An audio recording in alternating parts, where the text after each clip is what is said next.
Hi there, Mr. Sutton back again with a lesson on writing exponential functions, which we've already done, but this time we're going to have missing information. So we're going to be missing the b value, we're going to have the a value in one other point, but we'll be missing the b value. And real-life application, we're going to see how fast a rumor spreads. So let's start a rumor, or at least do a problem about rumors. Let's say 5 friends decide to start a rumor and see how fast it grows, and after 3 hours, 40 students have heard the rumor. What's an exponential function for the number of students who know the rumor after x hours? So let's let f of x be the number of people who know the rumor. We know that when we first started, we had 5 friends who knew it. So we could say f of 0, f at the start time of 0, is going to be 5. And then after 3 hours, 40 students know it. So we can say f of 3 equals 40.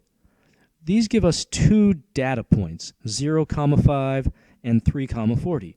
Based on these 2 data points, what exponential function could we write for this rumor function? So let's go through this problem step by step. First off, we should start by writing the standard exponential form, ab to the x or ab to the t, whichever you prefer. And now we can actually find the a value pretty quickly. Remember, that's your start value, that's your y-intercept. So your a value then is going to be whatever f of 0 equals, because f of 0 is the y value when x equals 0. So in this case, a is going to be 5.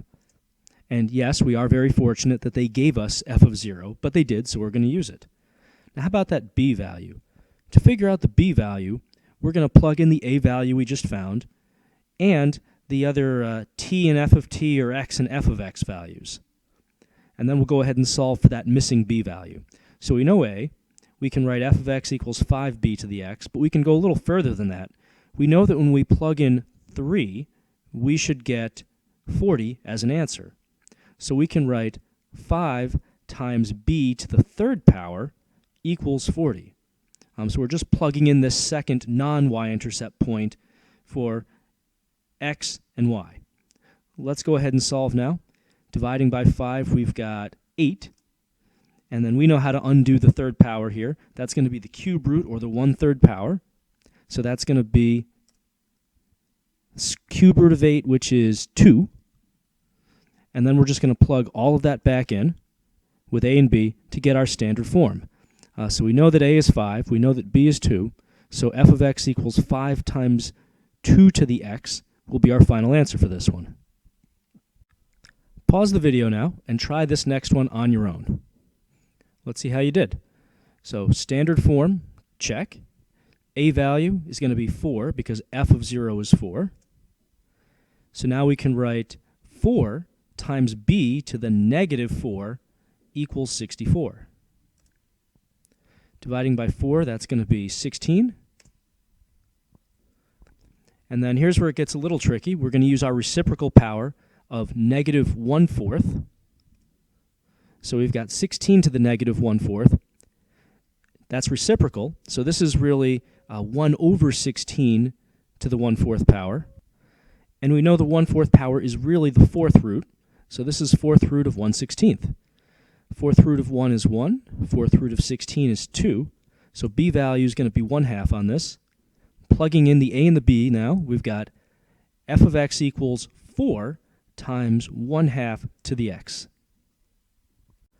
2 final notes before we wrap this one up. First off, how do we know that we don't need a plus or minus for this even root? Because we did take the 4th root of both sides. It's like taking the square root. Usually you end up with a plus or minus when you do that. Do you know the answer? This is a base. This 1/2 is a base. Exponential functions are not supposed to have negative bases, so we don't need to worry about the negative root here. Another thing to wrap up with is that once you have what you think is a working function, you can plug in your values and see if they actually work. So we've got 4 times 1/2 to the 0 power. That's just 4 times 1, which is 4. How about 4 times 1/2 to the negative 4th power? Well, that would be 4 times 2 to the positive 4th, which would be 4 times 16, which would be 64. Cool. So until next time, this is Mr. Sutton signing off.